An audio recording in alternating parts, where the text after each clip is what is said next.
მოგესალმებით ძვირფასო მეგობრებო, დღეს ოთხშაბათია და ეთერშია გადაცემა ახალი პარადიგმა, რომელსაც მე თენგოუმანიზე გავუძღვები. დღევანდელ ეთერში ჩვენი სტუმარი იქნება ადვოკატი ბატონი ირაკლი ზაქარიაშვილი. მოგესალმებით ბატონო ირაკლი. მოგესალმებით. დიდი მადლობა რომ ხართ ჩვენი სტუმარი. დღევანდელ გადაცემის თემასთან დაკავშირებითაც ვეტყვი მაყურებელს. დღეს ჩვენ ვისაუბრებთ ბოლო პერიოდის ალბათ ერთ-ერთ ყველაზე გახმაურებულ დანაშაულზე, საუბარია ლევან ჯანგველაძის, ბიზნესმენ ლევან ჯანგველაძის მკვლელობაზე, რომელზეც არაერთი რამ დაწერილა და არაერთი რამ თქმულა ქართულ მედიაში, თუმცა უნდა თქვა რომ ჩვენ სტუდიაში ესე ფართოდ პირველად ვეხებით ამ თემას და ამაში დაგვეხმარება სწორედ ბატონი ირაკლი. კიდევ ერთხელ მადლობა რომ ხართ ჩვენი სტუმარი. ბატონი ირაკლი, იმასაც ვიტყვი რომ ამ საქმეში არის ალბათ უფრო მეტად ჩახედული და ინფორმირებული ვიდრე მაყურებელი. თქვენ რამდენიმე დღის წინ ამ საკითხთან დაკავშირებით Facebook-ზე სტატუსის გამოაქვეყნეთ, რომელსაც საკმაოდ დიდი რეზონანსი მოჰყვა. იყო როგორც ხარდამჭერი განცხადებები, ასევე ზოგიერთი ჯგუფის მხრიდან ამ ყველაფერს გაღიზიანებაც მოყვა და ეს ალბათ ბუნებრივიც არის და კიდევ ერთხელ აჩვენებს რომ როგორც ჩანს ძალიან ბევრი პირია ამ საქმის შედეგით დაინტერესებული და ბევრი ჯგუფია ამ საქმეში ჩართული. მე უბრალოდ მაყურებლისთვის ვიტყვი საქმის ძირითად ფაქტობრივ გარემოებებს, რაც გვაქვს, ძირითად მოვლენებს უფრო სწორედ და შემდეგ უკვე დეტალების დაზუსტება და შევსება სწორედ თქვენთვის მომინდია. მაშასე საქმე მდგომარეობს შემდეგში. 2025 წლის 14 მარტს თბილისში ჭავჭავაძის გამზირზე ცეცხლსასროლი იარაღიდან გასროლით მოკლეს ბიზნესმენი ლევან ჯანგველაძე. ხოლო 17 მარტს გამოძიებამ ამ დანაშაულის ჩადენის ბრალდებით დააკავა გელა უძილაური. ამის შემდეგ ვინაიდან როგორც თქვით რომ ეს დანაშაული მოხდა თბილისის ალბათ ერთ-ერთ ყველაზე ხალხმრავალ ადგილას ცენტრალურ გამზირზე, ეს ბუნებრივია ეს შემთხვევა გადაიღო ყველა კამერა, მაშინვე გამოცხადა გელა უძილაურზე ზევნა და სწორედ 3 დღის შემდეგ 17 მარტს ეს ადამიანი დააკავეს, თუმცა ის დღემდე ინარჩუნებს დუმილის უფლებას, აქედან გამომდინარე საქმისთან დაკავშირებით მისი პოზიციები ჩვენთვის არ არის ცნობილი. ამის შემდეგ გადის რაღაც პერიოდი და უკვე ჯერ მედიაში ჩნდება ინფორმაცია, რომ გელა უძილაური ამ შემთხვევაში გახლავთ ხოლო დანაშაულის შემსრულებელი, ხოლო დამკვეთები, ეს იყო დაკვეთით ჩადენილი მკვლელობა და დამკვეთები არიან სხვა პირები და ფიგურირებს ამ საქმეში ძმები მიქაძეების გვარი. ეს პირველად ჩნდება სწორედ მედიაში. მედიის საშუალებით ვიგებთ საზოგადოება ამ ინფორმაციას, თუმცა რაღაც პერიოდის შემდეგ და განსაკუთრებით აი ამ ინტენსიური მედია კამპანიის შემდეგ უკვე 12 აგვისტოს გამოძიებაც როგორც ჩანს იზიარებს მედიაში გავრცელებულ ამ ინფორმაციას და აკავებს გიორგი მიქაძეს, ხოლო დავით მიქაძის მიმართ და მათი მეგობრის გიორგი ჯოხაძის მიმართ იწყება სისხლის სამართლებრივი დევნა ასე და ცხადდება ძებნა. გარდა ამ პირებისა, ამ საქმეში ბრალი წარდგენილი აქვს კიდევ 3 პირს, ეს არის გიორგი კაჭკაჭიშვილი, რომელსაც გამოძიება ედავება იარაღის უკანონოდ შეძენა შენახვას, ასევე მამუკა ბაღდავაძე, რომელიც არის გიორგი ჯოხაძის ნათესავი თუ მეგობარი და მას ედავებიან დანაშაულის შეუყობინებლობას და ასევე სანდრო წივწივაძე, რომელსაც ედავებიან იარაღის მართლსაწინააღმდეგო გასხვისებას. ჯერჯერობით არის და ამის შემდეგ რა თქმა უნდა როგორც შუალედებში აი ამ დაკავებების შემდეგაც მოხდა ძალიან ბევრი საინტერესო რამ, ბევრი დეტალი, რომელიც ალბათ მნიშვნელოვანი იქნება რომ განვიხილოთ. პირველი კითხვა თქვენთან ბატონო ირაკლი ასეთი მექნება, როგორც აღვნიშნეთ ეს ვერსია, ის ვერსია, რაც დღეს უკვე ოფიციალური გამოძიების ვერსია, თავდაპირველად გაჩნდა მედიაში, სხვა შორის TV პირველი იყო ნოდარ მელოძის ტელევიზია, ვინც თავიდან დაიწყო აი ამ თემის გავრცელება. საიდან ჩნდება ეს ვერსია? რა არის წყარო ამ ვერსიის? ვინ იყო პირველი, ვინც აი ეს ვერსია წამოჭრა, რომ აი ძმები მიქაძეები არიან ამ დანაშაულთან კავშირში? თუ გვაქვს ამაზე ინფორმაცია, საქმის მასალებში თუ არის ამ ყველაფერზე საუბარი? მოგესალმებით მაყურებელს. ვინ იყო პირველი? პირველი იყო ის, ვინც ამჟამად გამოძიებას იძიებს, ანუ პროკურატურა და ის თანამდებობის პირები, რომელიც აი ამ მანიპულატიური საქმის წარმოების უკან დგანან. ანუ რა გააკეთეს? განზრახვა ჰქონდათ, რომ უდანაშაულო პირები, ანუ ძმები მიქაძეები მიეცათ პასუხისგებაში სრულიად უდანაშაულონი, რომლებსაც არანაირი შეხება ჯანგველაძის მკვლელობასთან, არანაირი შემხებლობა ხას უსვამ არ გააჩნიათ. დაიწყეს საინფორმაციო კამპანია, ვინმე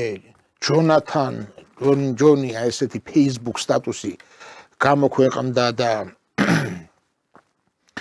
შემდგომ უკვე საინფორმაციო კამპანიას წამოვიდა, რომ დემონიზება გაეკეთებიათ ძმები მიქაძეების, რომ ისინი არიან ცუდები, ასე შემდეგ, ეს საინფორმაციო ფონი იქმნებოდა და შემდგომ უკვე წარუდგინეს ბრალი ძმებ მიქაძეებს. ახლა მე მინდა მაყურებელს ხაზგმასვით უთხრა შემდეგი, რომ არანაირი კავშირი ძმებ მიქაძეებს ჯანგველაძის მკვლელობასთან არ აქვთ, არანაირი შემხებლობა არ გააჩნიათ და საქმის გაყალბება, რომელსაც აქვს ადგილი რეალურად, ემსახურება ის ზუსტად იმ შოკის მომგვრელი სინამდვილის მიჩქმალვას, რასაც რეალურად ჰქონდა ადგილი და ისრების გადატანას ძმები მიქაძეებისა და სხვა პირების ნათებით. რეალურად არის აი ეს. ეხლა აქ მნიშვნელოვანი არის საქმის დეტალები და მნიშვნელოვანი არის რაზე დგას საქმე, ანუ როგორ აყალბებს ამ საქმეს ხელისუფლება. პროკურატურა. იმიტომ რომ პროკურატურა ხელისუფლების გარეშე ამას ვერ გააკეთებს და პროკურატურა ახორციელებს კონკრეტულ დაკრიტას ამა თუ იმ დაინტერესებული თანამდებობის პირისა თუ პირებისა. ეს არის ორჯერორი 4. რაზე დგას საქმე, აი როგორც ყველა შენობას გააჩნია საძირკველი და მზიდი კედლები და საფუძვლები, ისე ყველა საქმეს გააჩნია თავისი თუ რაზე დგას საქმე. საქმე დგას აბსოლუტურად არაფერზე, მხოლოდ და მხოლოდ ჭორაობაზე. რომ დავაზუსტოთ. პირველ წყარო ამ ინფორმაციის, რომ გიორგი და დავით მიქაძეები შეიძლება იყვნენ დაკავშირებული ამ საქმესთან, პირველ წყარო ამ ინფორმაციის არის ვინმე ჯონათან ჯონი, რომელმაც გამოაქვეყნა Facebook-ზე სტატუსი. კი ბატონო. აქედან იწყება მთელი ისტორია. აქედან იწყება მთელი ისტორია და არაერთი პირი ხაზგასმით ამბობს ღიათაც სოციალურ ქსელშიც და მედიითაც, რომ ეს პირი არის გოგა მორგოშია. მაგრამ აქამდეც მივალმე. ნახეთ, რაზე დგას ეს საქმე. საქმე დგას პატაკებზე, პოლიციელების პატაკებზე, რომ ვიღაცისგან რაღაცა გაიგო, ვიღაც ოპერატიული თანამშრომელი წერს, რომ მე ჩემმა ინფორმატორმა ინფორმაცია მომაწოდა, რომ ძმები მიქაძეები და ფარცხალაძეები იყვნენ დაინტერესებული ამ საქმით და ასე შემდეგ და ასე შემდეგ და ასე შემდეგ. ჯერ ერთი ოპერატიული ინფორმაცია ნებისმიერმა შეიძლება დაწეროს ტყუილი. ეს არ არის გადამოწმებადი.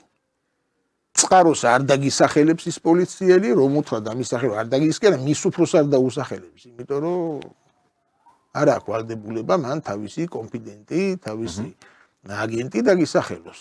და ვისაც რა უნდა იმას დაწერს, ნებისმიერი დაწერს და წერენ, აი ამას აკეთებენ რეალურად. წერენ ტყუილებს, ჭორებს და უკავშირებენ ამას, ანუ კონფლიქტურ სიტუაციას.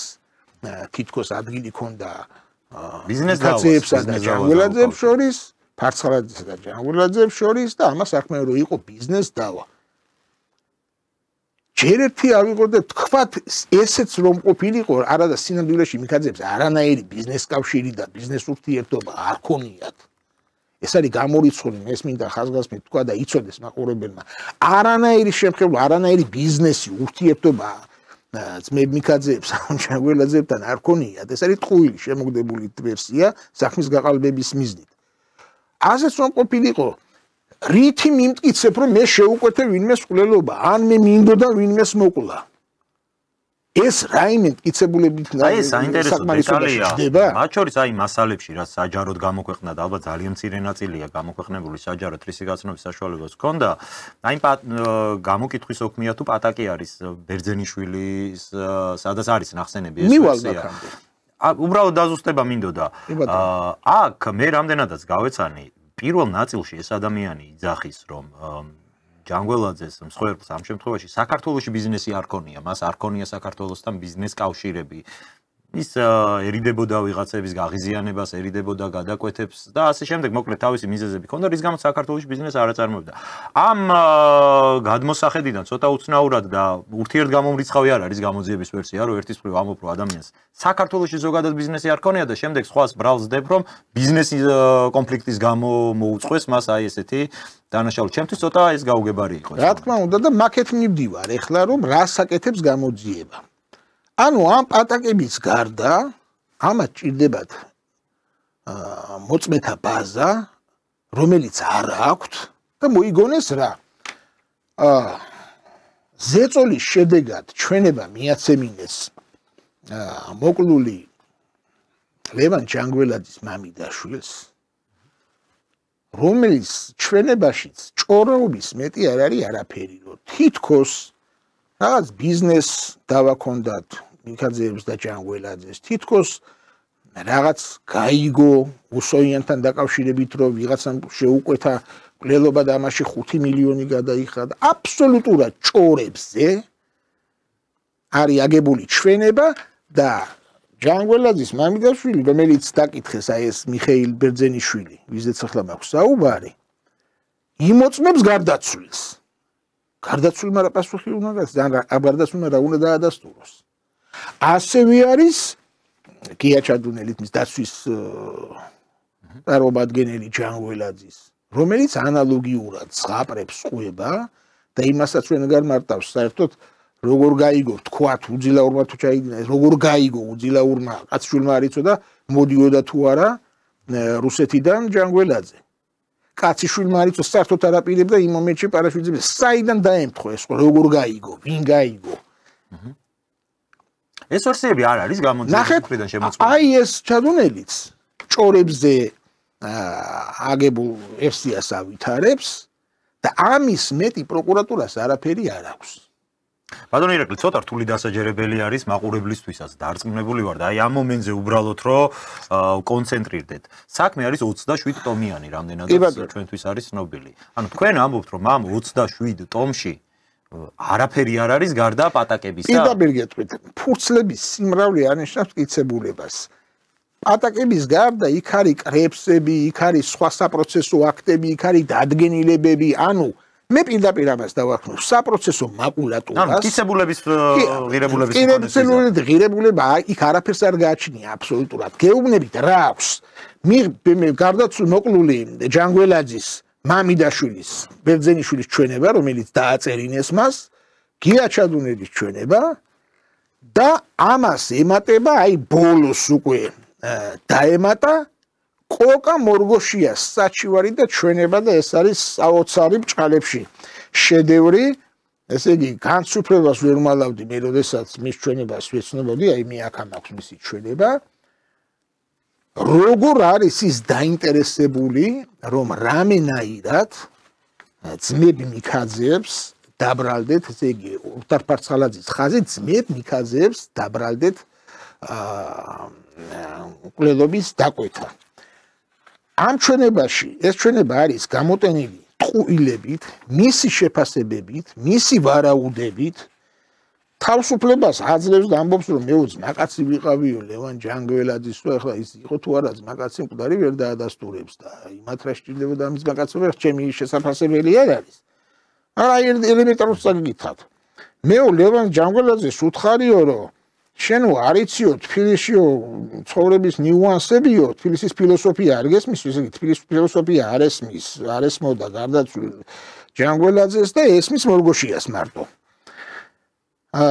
ოთარ-ფარცხალაძეო არისო ამბიციური პიროვნებაო და ყველაზე გავლენიანი პირიო, სანამ შენ არსებობო, სანამ შენ ხარო, თხილად იყავიო, ესე იგიო, ესენიო რაღაც ხიფაც დაგმართებენო და აქ მიქაძეებზე ავითარებს მერე საუბარს, რომ მაგის ბად ფორმირებაო და ასე შემდეგო.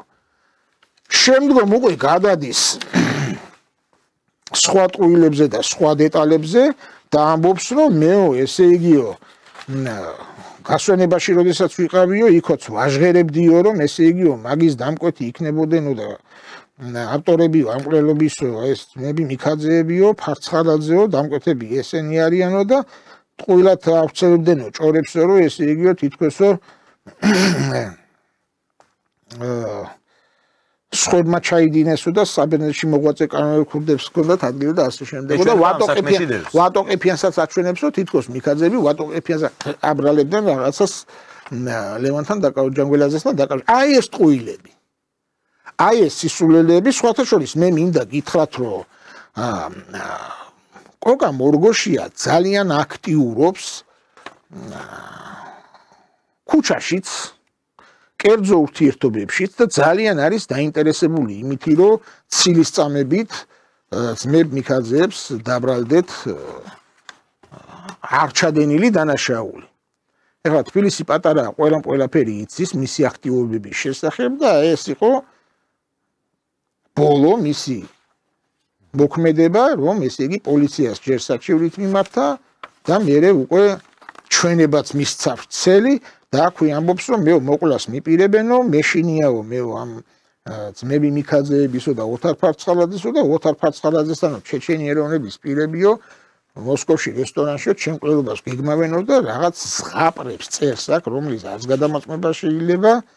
ანუ მოწმეთა ჩვენებების საქმეში რაც დევს, რომ შევაჯამოთ, არის ერთი ბერძენიშვილის ჩვენება, ანუ მამიდაშვილის გარდაცვლილის, ასევე მისი დაცვის წევრის ჩადუნელის და მესამე იშვენება, რომელზეც თქვენ რაზეც დგას საქმე.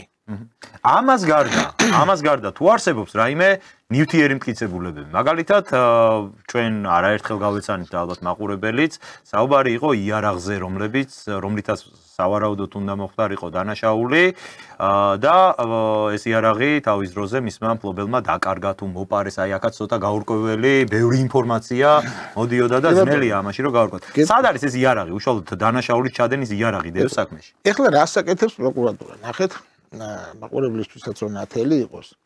ესე იგი, სანდრო ციკვაძე დაკარგა, მოპარეს თავის დროზე წლების წინ იარაღები, რის შესახებაც მას გაცხადებული ქონდა პოლიციაში, რომ ჩემი იარაღები აი ასე. ეს ხდება წინწრებად, ანუ წინწრებად წლების წინ. ეხლა მე გეკითხებით თქვენ. რიტორიკულ შეკითხვას დავსვა.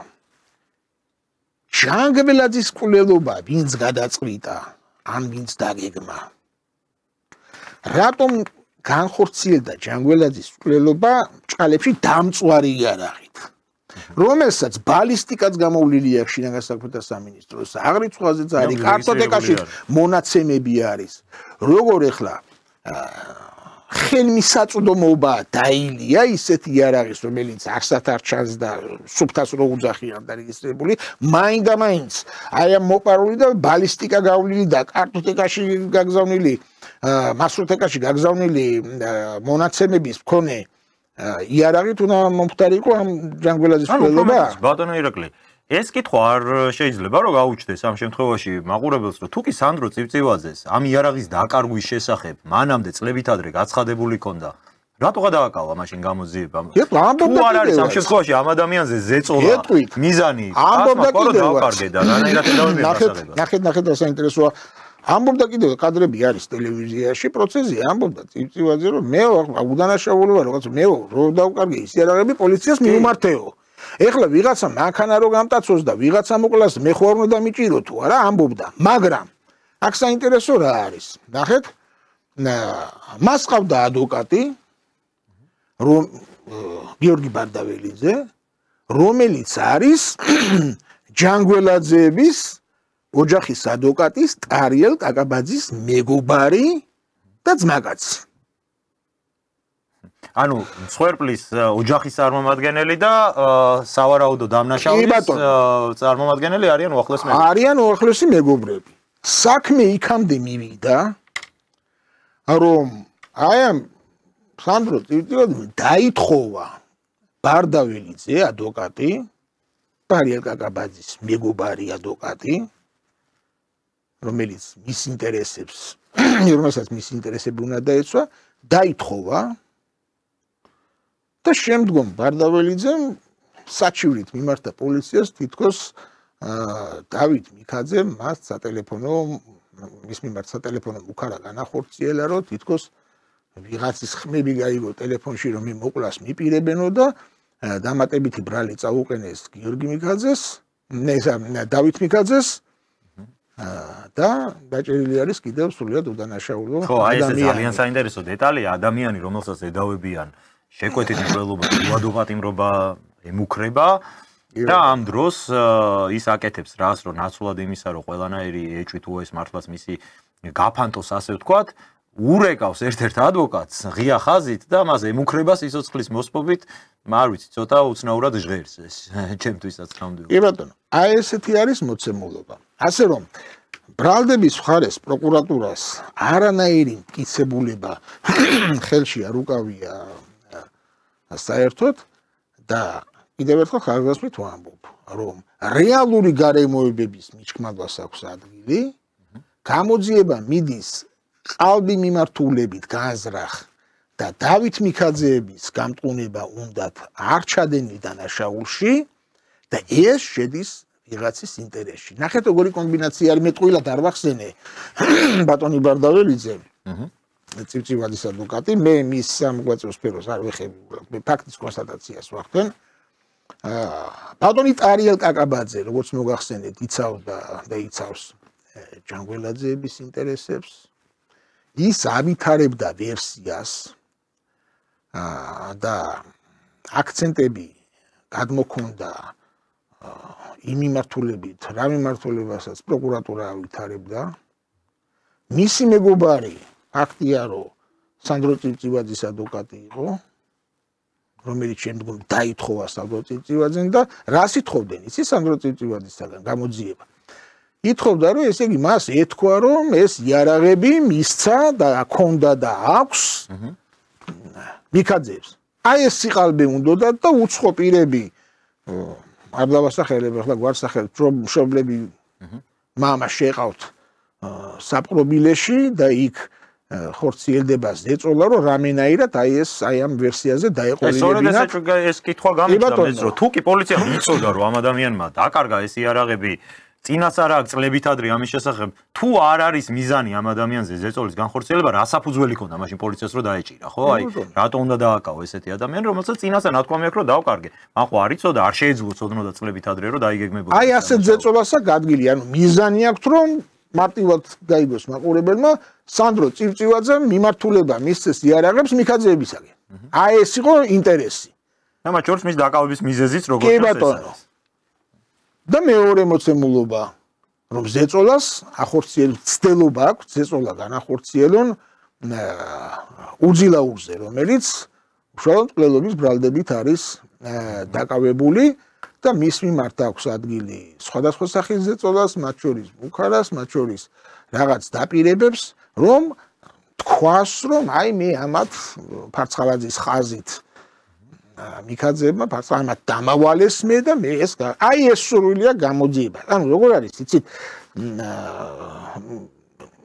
ძალიან პრიმიტიული კომბინაცია აქვს გამოძიებას, ეს არა პროფესიონალიზმის ბრალიც არის სხვათა შორის, იმიტომ რომ გაყალბებასაც ცოდნა უნდა, მაგრამ თუ არ იცის ადამიანმა და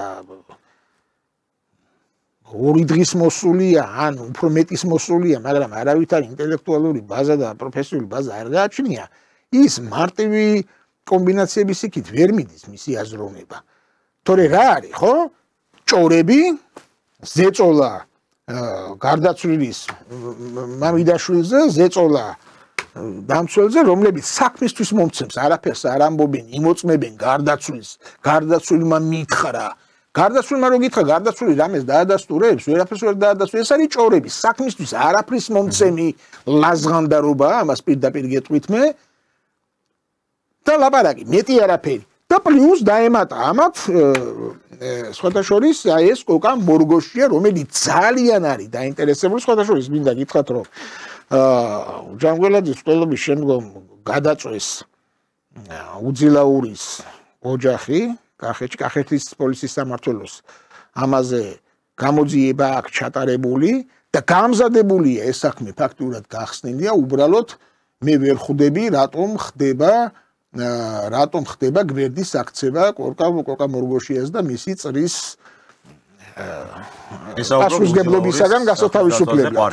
რა თქმა უნდა, იმიტომ რომ შემხებლობაში არის პირდაპირ კოკა მორგოშია იმ სახლის დაწვასთან ეს გამოძიებულია და პროკურატურა საპროცესო ხელმძღვანელობა ამას არ აძლევს მსვლელობას და ეს საქმე კახეთის სამმართველოში დევს ასე გადაწყვეტილების მიღების გარეშე. ახლა რატო ამბობ? სადაც უნდა იქ წავიდეს და იქ მიჩივლოს, თუ ეს ასე არ არის, მე გეუბნებით რომ ეს ასე არის.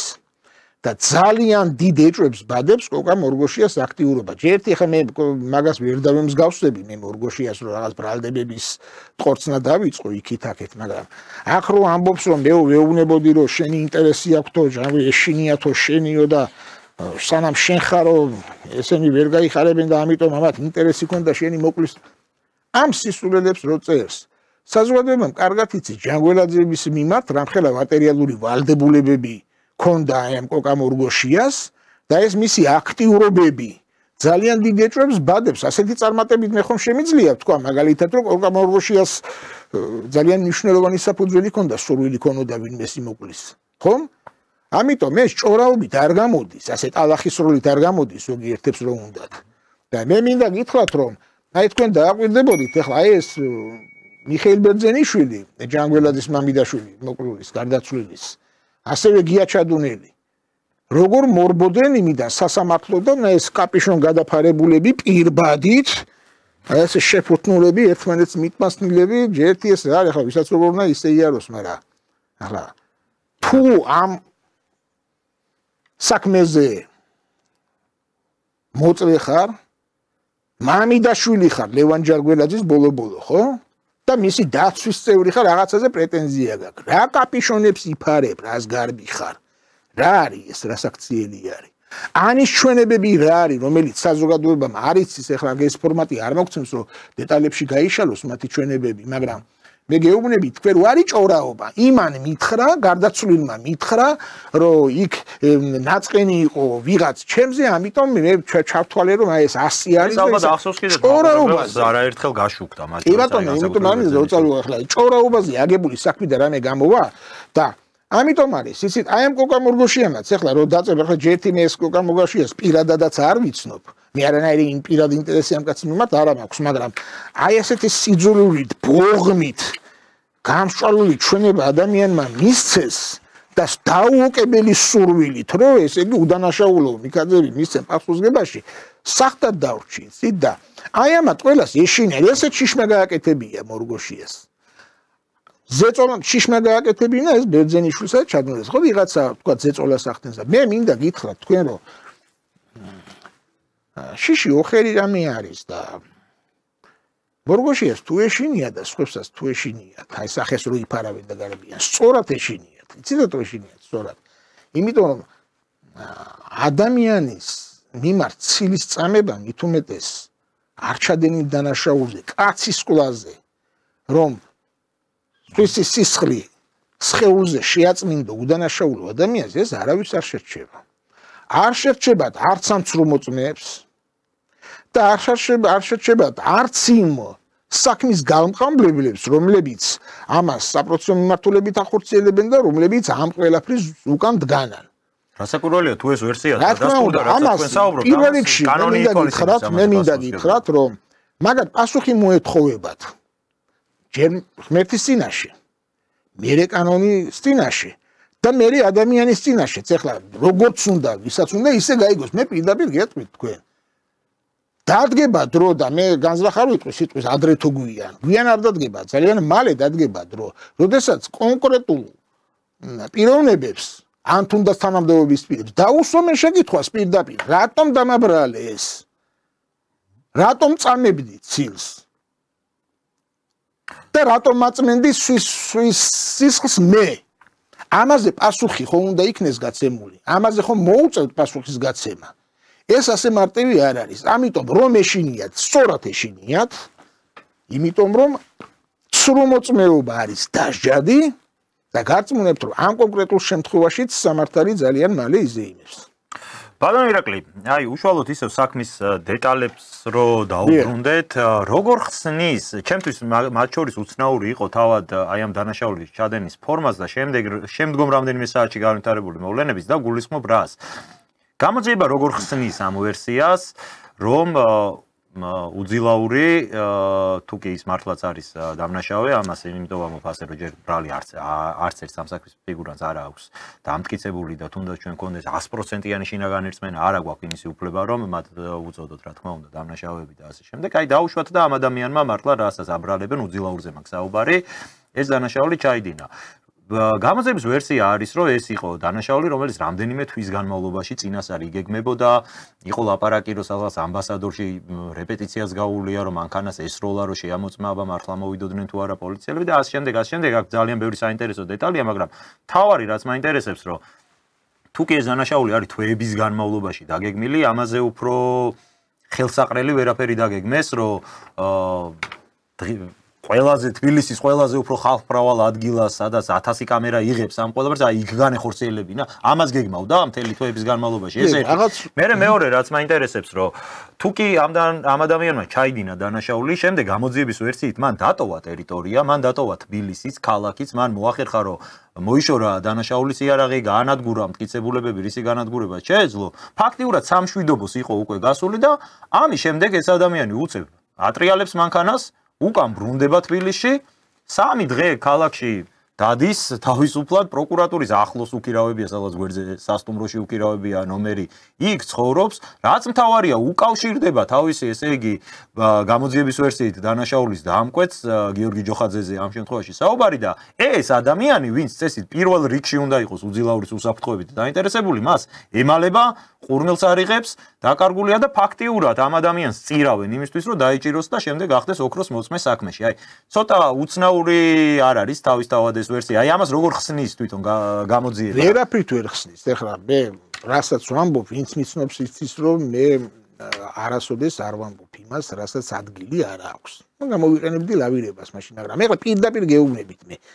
ვერაფრით ვერ ხსნის ამას გამოძიება. ჯერ დავიწყოთ იმითი, რომ რაღაც რო დაგეგმოთ მეების განმავლობაში, ხო? აი რა უნდა დაგეგმოთ მეების განმავლობაში? კაცი არის რუსეთში. საქართველოში როგორ უნდა დაგეგმო მისი მკვლელობა? ეს ერთი. მეორე. კაცი შვილმა არ იცოდა ის საერთოდ გასვენებაში ჩამოვიდოდა თუ არა. ჯერთი როგორ უნდა დაგეგმო? ვინმე სიკვდილი როგორ უნდა დაგეგმო, რომ იქ მოვა თუ არა?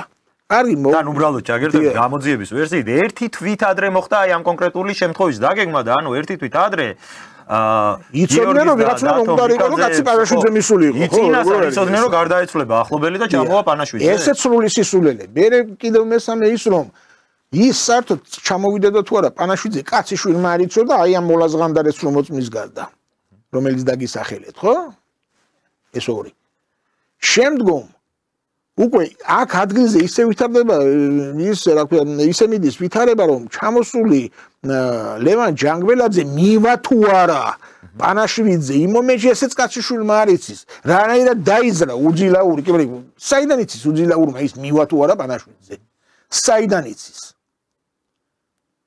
და გარდა ამისა მე ერთ რამესაც გეტყვით ეხლა რო ამბობენ რომ აი ეს უძილაური წავი ჯერტი თუ ვინმე შეუკვეთა ამ მკვლელობა შემკვეთია პირველ რიგში დაინტერესებული რომ მკვლელმა ქვეყანა დატოვოს ვინმეს ხელში არ ჩაუვარდეს და გაიქცეს ეხლა უძილაური ხან იქ წავიდა ხან აქ წამოვიდა აქ სასტუმროში იცხოვრა იქ ქალაქში გადაადგილდებოდა ესეთი რაღაცები და შემკვეთი ემალება არ ხდება და მე ამბობენ ჯოხაძეო ემალება ჯოხაძე რატო დაემალებოდა თუ ის იქნებოდა ერთ-ერთი შემკვეთი ის იქნებოდა დაინტერესებული რომ დახმარებოდა მას დაეტოვებინა ქვეყანა ამაში ეს მომეჩვენა უცნაურად მე ჩემი კითხვის არც ამას გულისხმობ და თქვათ ვერ ეხმარება ეს რო ასე თავისუფლად მოსეირნობს ეხლა მე ტარიელ კადაბაძის სხვათა ჯანგველაძეების ადვოკატის კომენტარიც მაქვს მოსმენელი ამ საკითხთან დაკავშირებით რომ იმედი ქონდაო მას რომ არავინ შეეხებოდაო ეხლა ეს არგუმენტია ხო არ ვიცი ეხლა ადამიანი ჩადის ეს არანაირი არგუმენტი არ არის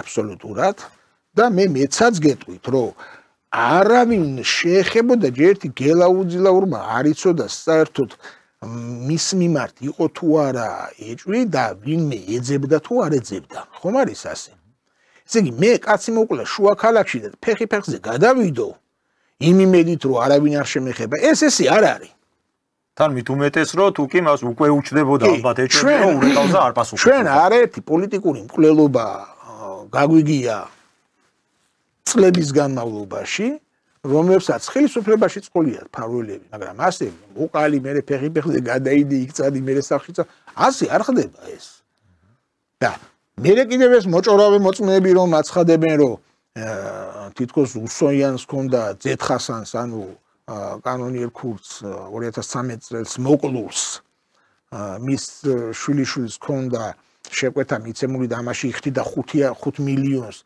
ჯერ მაინტერესებს აი ზოგადად რომ მაინც უგანვიხილოთ ხო ეს სისულელეც რომ თქვათ რაღაც ანალიზის ღირსად ჩავთვალოთ ხო ის 5 მილიონი რამდენზე უნდა გამწყდარიყო და 5 მილიონი ღირდა თუნდაც აი პირდაპირ ისტორიკულ შეკითხვას დავსვამე ჯანგვილაძე არის ის რა ჯდება კვლელობა მით უმეტეს კანონიერი ქურდის რა ფასებს იხდიან ვინც ამას ჩადის და რამდენზე უნდა გამწყდარიყო და რაში ჭირდება და პირდაპირ გეტყვით მე არ მიქაძეს რაში ჭირდებოდათ ვინმეს გინდა 1 მილიონი გინდა 2 მილიონი არ ფარცხალაძეს რაში ჭირდებოდა ვიღაცის ეს სისულელი. ამიტომ ესეც თავიდან მომდე სისულელი. ახალი ვერსია აქვს ეგ და ეგ მანდაც ცოტა კითხვის ნიშნებს ხედავ. თუ კი პირველადი ვერსია არის. არაფერი ვერსია არ არის ეგ. ბიზნეს დავას მოყვა და ეხა ამბობ რომ ბიზნეს დავას კი არ მოყვა, ვიღაცამ შეუკვეთა კანონიერ ქურდის შვილიშვილმა შეუკვეთა. ესეც ხო ეს ორი ვერსია ერთმანეთს ეგ იმიტომ ამბობ, მე ეგ ვერსია არ არის. ეგეც ჭორაობა არის, სათადარიგო ვარიანტი. და იმიტომ გეუბნებით რომ არაპროფესიონალების ხელშია ეს და დამოკიდებული არიან იმაზე მოახდენენ თუ არა წიწივაძეზე ზეწოლას თქვას და რაღაცა და ხელი დაადოს უდანაშაულოს და ზეწოლა განახორციელონ ასევე უძილაურზე რომ თქვას რომ ესე იგი მე ამას შემიღა სხვა ამა ტვინში ვერ მოიხარშა ვერაფერი ეხლა მე მინდა ერთ რამეს კიდევ თქვენი ყურადღება მივაქციო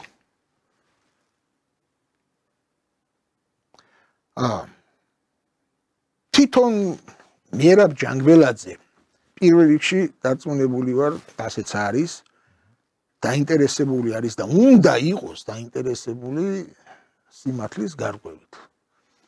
ხლა მიერაბი არ არის ჯანგველაძე ისეთი ადამიანი რომ იულად ვინმე შეიყვანოს შეცდომაში.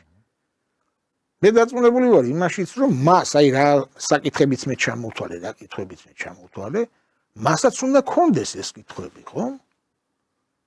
და მე ვიმედოვნებ, რომ ასე ბრმად არ გაყვება ის მისი ინტერესების დამცველი ადვოკატის მიერ განვითარებულ ვერსიებს, არ გაყვება ის მისი მეგობრის თანდრო წიწივაძის ყოფილი ადვოკატის გიორგი ბარდაველიძის ვერსიებს, არ გაყვება პროკურატურის ვერსიებს და დაინტერესდება საქმისათვის გასაკვირველი. აი ეს არის საქმის რეალური გარემოებების დადგენით. თან ნახეთ როგორ დაემთხვა ერთმანეთს ყველაფერი. ამ კვლელობის შემდეგ გათავისუფლდა შინაგან საქმეთა მინისტრი, გათავისუფლდა გენერალური პროკურორი, შეიცვალა სახელმწიფო უსაფრთხოების სამსახურის ხელმძღვანელობა, გაიწმინდა აბსოლუტურად მთელი ძალოვანი სტრუქტურა ძველი კადრებისაგან მე ხელმძღვანელობაზე მაქვს საუბარი. მე არ მგონია რომ ეს შემთხვევითი იყოს. თქვენ ფიქრობთ რომ კავშირშია ეს ყველაფერი? მე ვფიქრობ რომ ეს კავშირში არის ყველაფერი და თუ ავიღებთ იმას რომ ეს ყველაფერი კავშირში არის და გამოძიება მაინც ყალბდება მე მაშინ ერთი შეკითხვა მრჩება აქ. არის თუ არა თანხმედრაში პროკურატურის და ცალკეული პირების ინტერესი რომ ამ საქმეზე კონკრეტულად უდანაშაულო პირები იქნენ პასუხისმგებაში მიცემული და რეალურ გარემოებებს არ აეხადოს ფარდა. აი ეს გაყალბება მხოლოდ ადგილობრივი ინიციატივა თუ უცხოეთიდან მოდის, აი ეს საკითხიც გასარკვევია. ამდენად რომ შევაჯამო, მინდა გითხრათ, რომ გამოძიებამ დაიწყო თავდაპირველად აი ამ მიქაძეების დემონიზება, რომ ესენი არის ბანდფორმი. ჯერ მეგზავში მინდა გითხრათ. ვინმეს ახსოვს, რომ ძმებ მიქაძეებს ვინმესთვის რამე წაერთმიოთ. ვინმესთვის რამე წაეგლიჯათ. ვინმესთვის რამე აეხიათ. ვინმე დაეჩაგრათ. რაღაცა ისეთი გაეკეთებინათ. აბსოლუტურად ეს არავის ვერავინ ამის მაგალითს ვერ მოიხსენებს. მედია კამპანია და ატრიალებენ იქ რაღაც აქციაზე, როდესაც გზა გადაკეტეს იქ აქციაზე გადაღებულ კადრებს ვერ გავიგი ეხლა მე გათავხედებული ბრბო რომ გზას გადაკიდეკავს მანქანას გინტრევს და შეურაცხყოფას გაყენებს და ცდილობს რომ რაღაც იერიში მოიტანოს როგორ ვერ გავიგი ახლა მე არა მაქვს უფლება რომ გადმოვიდე მანქანიდან და 1-2 სიტყვა მიუძღონა და თავის დასაცავად რაღაც მოქმედება განვახორციელო ეს რა არის და ამას იყენებენ რატო შავი პიარისათვის რომ ესე იგი მოახდინონ დემონიზება და დაარწმუნონ ხალხი რომ აი ესენი ცუდები არიან და იმასაც გააკეთებდნენ ხო ფსიქოლოგია როგორ არის ეს მუშაობს ეს პიარის აი ესე მუშაობენ ეს პიარის ბატონო ირაკლი მე მინდა მაყურებელსაც შევთავაზო ამონარიდი ერთ-ერთი ინტერვიუდან დავით მიქაძემ რომელიც არ ჩდებოდა აქამდე ყოველ შემთხვევაში საჯაროდ ტელეეკრანებზე მიიღო გადაწყვეტილება რამდენიმე დღის წინ TV ფორმულაზე გამოქვეყნდა მასთან ინტერვიუ მან ძალიან საინტერესო დეტალებზე გაამახვილა ყურადღება მინდა შევთავაზო მაყურებელს აი ამონარიდი ამ ინტერვიუდან ერთად მოვისმინოთ და ამ საკითხთან დაკავშირებითაც მექნება რამდენიმე შეკითხვები ბრალი არის აბსურდული ლევან ჯანგოელსთან არანაირი ბიზნესი არ მქონია საერთოდ არ საერთო ინტერესები და არ დაპირისპირება არ მქონია უბრალოდ გაიცნობით ნახავთ რომ ამ მოტივით არის ბრალში მითითებული თუ რატო ასე ვთქვათ დავაორგანიზეთ ეს თემა კატეგორიულად უარყოფს დასული პასუხისმგებლობით ვაცხადებ, რომ ეს ბრალი აგებულია ცელის სამეფოზე და ტყუილს. არც ერთი მტკიცებულება 25 თუ 27 ტომზე ავიდნენ მე მგონი. ერთი მტკიცებულებას კი არ არის საქმეში, რომელიც შეიძლება არ დასტურებდეს ჩემ ბრალეულობას. ეს მოგონილია ჯასის ლაპარაკობენ, ბრალში არ დგას ეგეთი რაღაცა. საერთოდ არის ვიღაცა პოლიციების განსხვავებული ინფორმაცია, რომელიც არც ერთი მტკიცებულებით ისევ არ დასტურდება. ბრალში რო არის მითითებული, რომ თქვენ ბიზნეს საქმიანობა გქონდათ ჯანგველაძესთან და კონფლიქტი ამის გამო იყო წარმოშობილი, ამას თქვენ არ ადასტურებთ, ხო? არა, თორემ დასტურებ. სრული პასუხისმგებლობით ვაცხადებ, რომ ეს არის სიცრუე. სასამართლოში ჩვენ წარვადგენს მტკიცებულებებს, ამ სიცრუეს დასაბუთებოთ ეს სიცრუე. უნდა გკითხოთ ოთარ ფარცხალაძეზე. ხომ არ ფიქრობთ, რომ თქვენი საშუალებით რაღაცნაირად ფარცხალაძეზე გასვლას ცდილობს პროკურატურა? როგორ შეიძლება გავიდეს ფარცხალაძე ჩემი საშუალებით, როდესაც ამ საქმეში მე თავად უდანაშაულო ვარ. უბრალოდ ლოგიკურ კვანტს ვერ ვხვდები, როგორ შეიძლება ეს მოხდეს. ამიტომ მე ამაში დარწმუნებული ვარ, რომ ეს ძალიან სტარი გზა არის თუ ვინმე ამას აპირებს იქიდან გავყიდო, ისევ და ისევ კატეგორიულად ვაცხადებ, ამ საკითხში მე უდანაშაულო. გამოძიებასთან თანამშრომლობას ჩვენების მიცემას რამე ეტაპზე აპირებთ? კი, მე გახსნილი ვარ, ყველობას არ ვაპირებ, იქიდან გამომდინარე, რომ ჩემთან თუ პროდუქტში რაღაც კითხვები მაინც არის, განმარტავ კითხვები არ ნიშნავს რაიმე სახის ირი მტკიცებულებას, უბრალოდ კითხვები. ჩემთან მიმართებაში საერთოდ ეს კითხვებიც არ არსებობს. იქ რაც ვთქვათ, მტკიცებით ფორმაში ტირაჟირდება, რომ ჩემი ძმა სასტუმროში იყო, რაზე დაყრდნობითაც ვითომ ასე ვთქვათ, მტკიცებულებად ასახებენ ამას. სრული პასუხისმგებლობით ვაცხადებ, საერთოდ არ ყოფილა იმ სასტუმროში. სასტუმროში მე პირადი მიზნით ვიყავი ისუნი 12 წუთის განმავლობაში. და ეს კითხვებიც კი არაა გამოძიებას. ჩვენ ვიცოდით, რომ გიორგის დაიჭერდნენ და გიორგი მიზანმიმართულად არ გაერიდა ამ ყველაფერს. შესაბამისად, ამოცემულობაში სადაც კითხვებიც კი არ არსებობს, ადამიანს ეგეთი ადამიანი დაკავებული არის. ჩამოსვლას ამ ვითარებაში არ ვაპირებ. მაგრამ დამოვლითაც არსად არ ვიმალები ამის დამამტკიცებულად ინტერვიუს გაწყვეტს და მზად ვარ გამოძიებასთან ნებისმიერ თემაზე ვიცახმშობ. აქამდე იყო კომუნიკაციის მცდელობა თქვენთან გამოძიებისგან? არანაირი კომუნიკაციის მცდელობა ვეჭდებით. ანუ არავის არ შემოუთვლია რომ მაგალითად ჩვენება ხომ არ მისცემთ გამოძიებას ან თქვენი პოზიციით არ დაინტერესებულა პროკურატურა? არა, ვინ არ დაინტერესებულა. პირველი შემთხვევა არის ეხლა თქვენ ინტერესდებით ჩემი პოზიციით. ხო და აი ამას რას უკავშირებთ თქვენი ვერსია ხო გაქვთ რატო არ აინტერესებთ თქვენი პოზიცია ორგანოს რომელიც აწარმოებს გამოძიებას?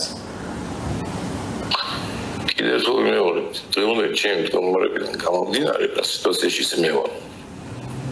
მორალურად არ მიმაჩნიას, რომ ამ ვერსიებზე ვიმიჯერო.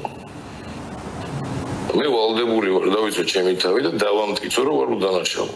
აი ამას რომ გავაკეთებ, მე შეიძლება ეს დიალოგის რეჟიმში ვილაპარაკოთ უკვე შედეგების მიხედვით იმაზე თუ რატო ხდებოდა, მაგრამ დღეს როდესაც ამ პროცესში ვარ ჩართულები, ზედმეტად მიმაჩნია ჩემი ვარაუდების გაჟღერება. წლების მანძილზე მიმდინარეობდა დიფამაცია. ჩემი სახელის მიმართ და მე ამაზე არ რეაგირებდი, იქიდან გამომდინარე რომ არც კანონი არ იცავდა უმრავლეს ქვეყნებში დიფამაციისგან თვითონ კანონი იცავს, განმარტავ რა არის მაყურებლისთვის ვინც არის დიფამაცია პრესის მეშვეობით მიზანმიმართული სახელის გატეხვას დიფამაცია ეწოდება. ბოლო პერიოდში დიფამაცია გადაიზარდა დეზინფორმაციაში. მედიას ბრალი არ წაუყენებია, მაგრამ მედიის საშუალებით მოხდა ამ ინფორმაციის ისეთი ტირაჟირება, რომ მე ვფიქრობ, რომ ამან ძალიან სერიოზული გავლენა მოახდინა პროკურატურაზე, იმიტომ რომ მე როგორც იურისტები მარწმუნებენ, შესაძლებელი არის, როდესაც ესეთი გავრცელებული ინფორმაცია არის, ამასთან დაკავშირებით მოხდეს ბრალის საყენება. უბრალოდ პროცესში თავისთავად დარწმუნებულები ვართ ჩვენ და დარწმუნებული ვარ მე რომ ვერანაირად ამის დამტკიცება ვერ მოხდება და სამართლიანობა იძლინებს. კი ბატონო, ბრუნდებით ეთერში. ჩვენ მოვისმინეთ ამონარიდი გადაცემა დროებიდან, სადაც ეს ინტერვიუ გავიდა და რამდენიმე დეტალზე მინდა გავამახვილო ყურადღება ბატონო ირაკლი. პირველ რიგში ბოლო საკითხით რაზეც საუბრობდა დავით მიკაძე, დიფამაცია ანუ მიზანმიმართულად პრესის მიერ ადამიანის რეპუტაციის დაზიანება, ხო? ასე იშიფრება ეს ტერმინი. ზოგადად აი ბოლო პერიოდის სამართალწარმოებას, სისხლის სამართლის საქმეებს თუ შევხედავთ და ეს საქმე ალბათ ყველაზე უფრო უკეთ ახდენს ამ ვითარების დემონსტრირებას. სისხლის სამართლის პროცესი აღარ არის უკვე, ხო? თანამედროვე სისხლის სამართლის პროცესი, მხოლოდ სასამართლო დარბაზში, ადვოკატის სიტყვა, იქ კანონის ლაბირინთებში, ასე ვთქვათ, ძრომიალი და მოსამართლის დარწმუნება. დიდწილად თანამედროვე სამართალწარმოება არის დაკავშირებული რაღაც მედია კამპანიასთანაც.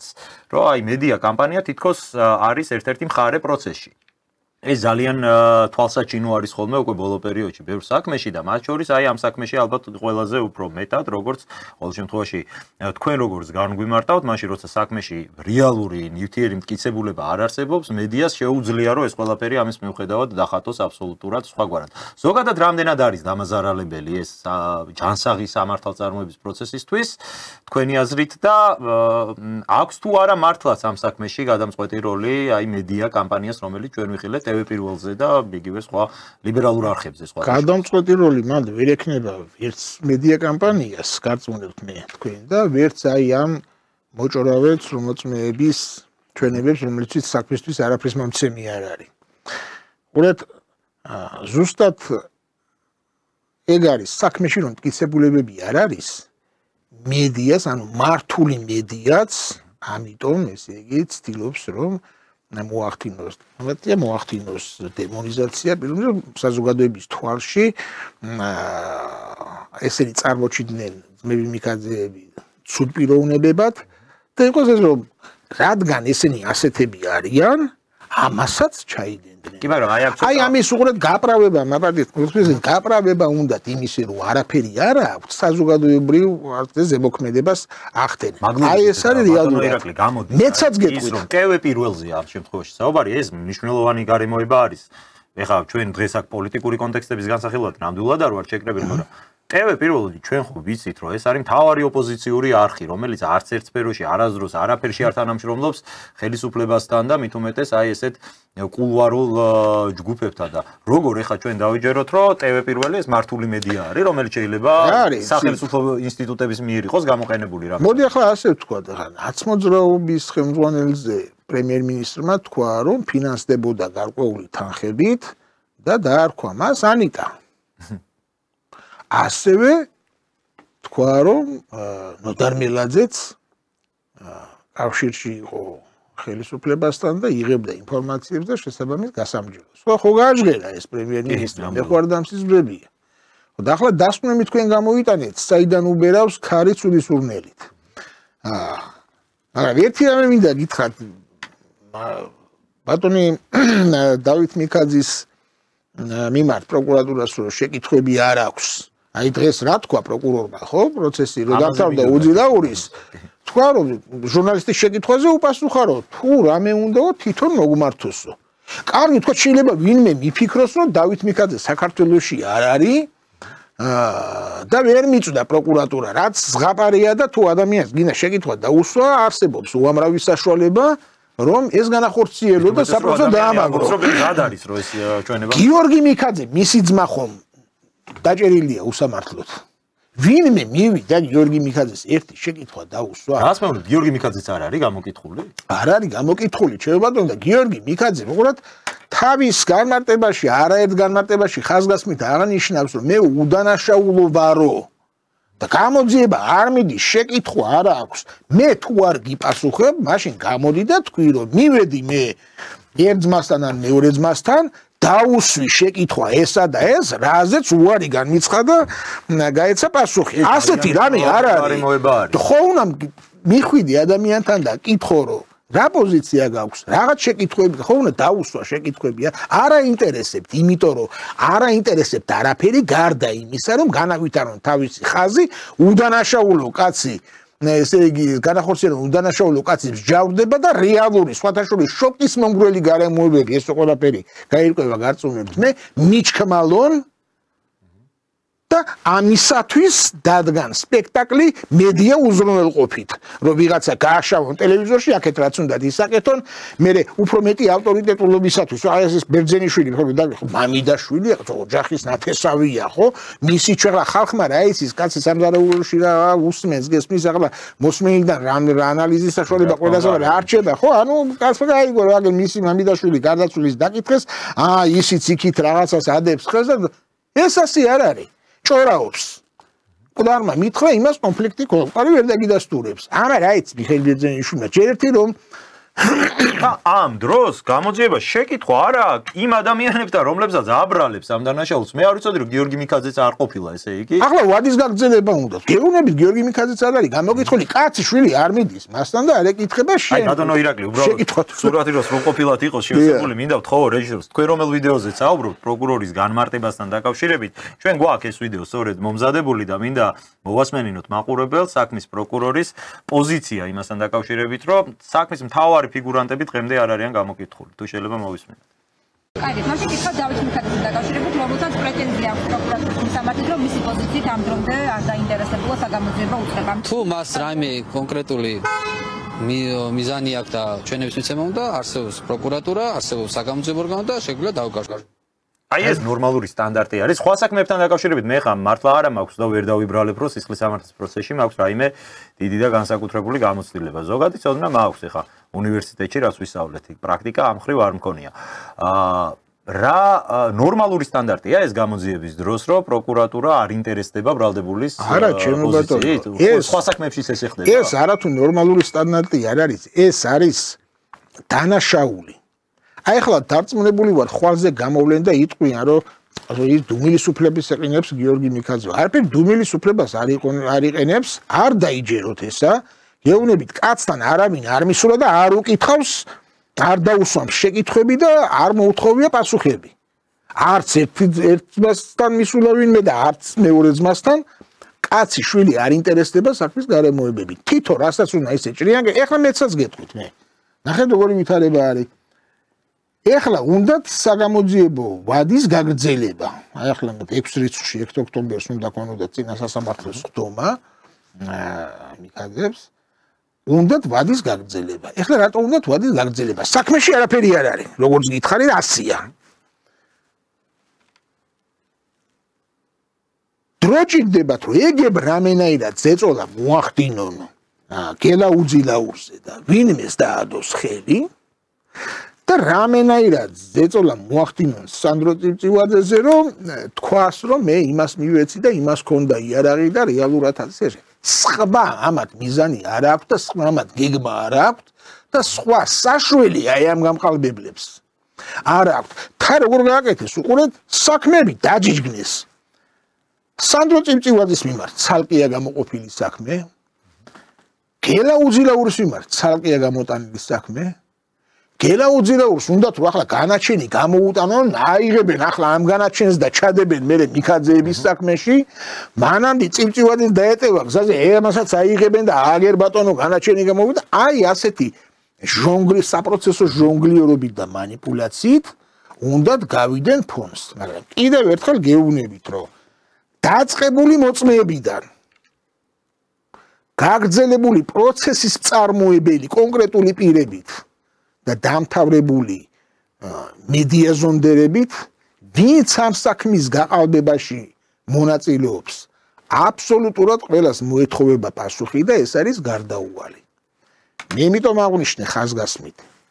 შეიძლება ვინმე მაგიქვას, რომ ახლა ეს ირაკლი ზაქარიაშვილი დადგა და იმუქრება. მე არ ვიმუქრები. კანონში წერია. მე ვამბობ ლოგიკურ შედეგს ამ ყველაფრისას, რომ თუ ვინმეს გაუარო ეს შერჩება, არ შერჩება. ყოველთვის არ იქნებიან ის თანამდებობის პირები, ვინც პირდებიან რაღაცა მხარდაჭერას და მფარველობას და როგორც ყოველთვის მე ყველა დაიბანს ხელს და თვითონ დარჩებიან შიშველის სიმართლის წინაშე და პასუხისგებლობის წინაშე თუ რატომ ჩაიდინეს ეს.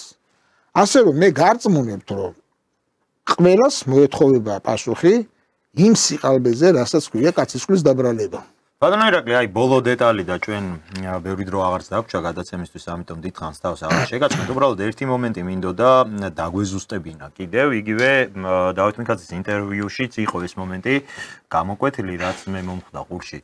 რაღაც აი ისე ხდება საქმის შეკერვა, თუ ამ ტერმინს გამოვიყენებ და მათ შორის მედიის მხრიდან პირველ რიგში ატეხილ აჟიოტაჟს გულისხმობ, ძმები მიქაძეები, აი ეს ტერმინი ძმები მიქაძეები დაამკვიდრეს, რომ თითქოს აი ეს ორი სხვადასხვა ადამიანი კი არ არის, ერთი ადამიანია და თუ ერთი იქნება დამნაშავე, უეჭველი მეორეც უნდა იყოს დამნაშავე. რატო უსვამ ამას ხაზს? აი თვითონ დავითი საუბრობდა ინტერვიუში, რომ ჩემ შემთხვევაში შეიძლება რაღაცა კითხვა მაინც არსებობდეს, აი ბოლო-ბოლო იმ რაღაც სასტუმროში მაინც ვარო, რაღაც პირად საქმეზე ვიყავი მისული, ანუ ეს კი არ არის მტკიცებულება და ეს კი არ არის დადასტურება, მაგრამ რაღაც შეკითხვა შეიძლება ჩემთან დაკავშირებით საქმეზე გიორგი მიქაძესთან დაკავშირებით რა მტკიცებულებია საერთოდ რა ნაწილში ფიგურირებს გიორგი კიდევ ერთხელ გეუბნებით ახლა არ მინდა ეს ყოველთვის არაფერი მართლა არაფერი არ აქვს და თუ სადმე სასტუმროშია მიცო ეს დროშიც პერიოდშიც და მიზნობრიობაშიც შესრულებულია ახლა ვინმე რომ მოკლანდა მე რაღაცა ვიყო ნამყოფი ამაზე მე ხო არ უნდა დამიჭირო და ამ შემთხვევაში გიორგი მიქაძე ნამყოფიც არ არის იქ და რა არ არის ნამყოფი რა საფუძვლით არის დაკავებული მეცაც გეტყვით მე უყურეთ მე მინდა მაინც ხაზი მოვიყვანო საწყის წერტილზე ნახეთ მე მინდა მაყურებელმა ყურადღება მიაქციოს ბოლო და ბოლო ამოსავალი წერტილი რა აქვს ახლა გამოძიებას რითია რაზია ანუ ნაძვისხეს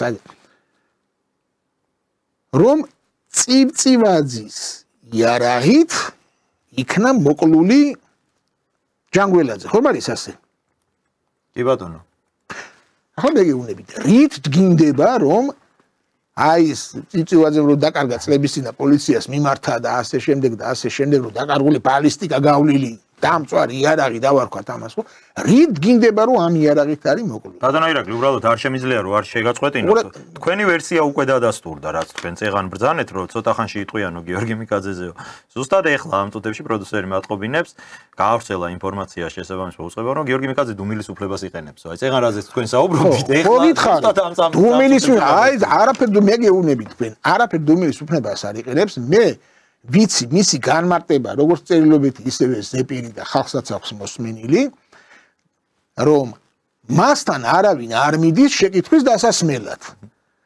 და მეორე მომენტი ავიღო, დუმილის თქვათ გამოვიყენე დუმილის უფლება.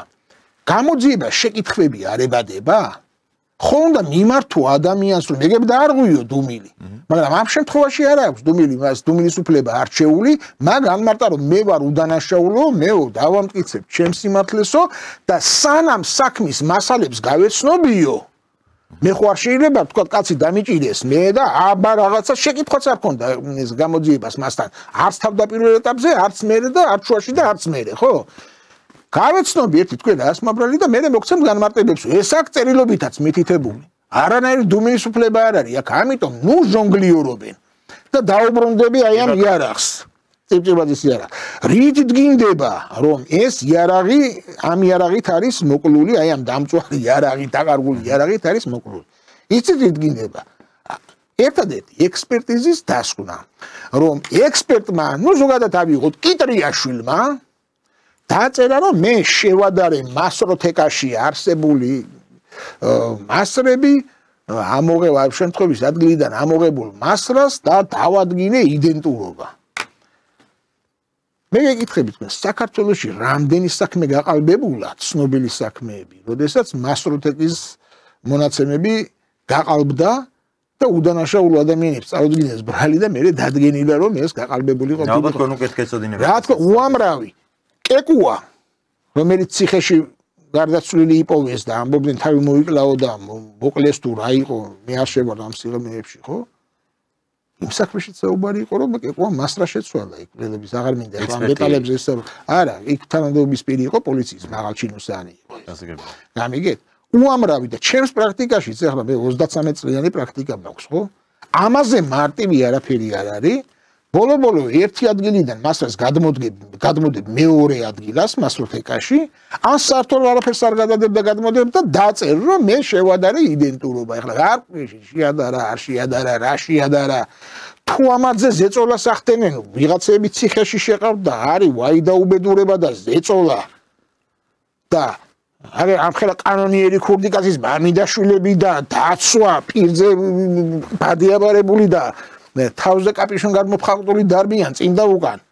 თუ ამაზე ხორციელდება ზეწოლა ვერ გავიგე, მე შსს ექსპერტზე თუ სამფაროულ ზეწოლაზე ვერ განხორციელდება ზეწოლა, არ განხორციელდება თუ არ დაუწერია, ტყუილი თუ აშია საქმე. ამიტომ მე მინდა გითხრათ, რომ ეს საქმე არის გაყალბებული, ყალბდება, გამოძიება არ არის დაინტერესებული საქმის რეალური გარემოებების დადგენით.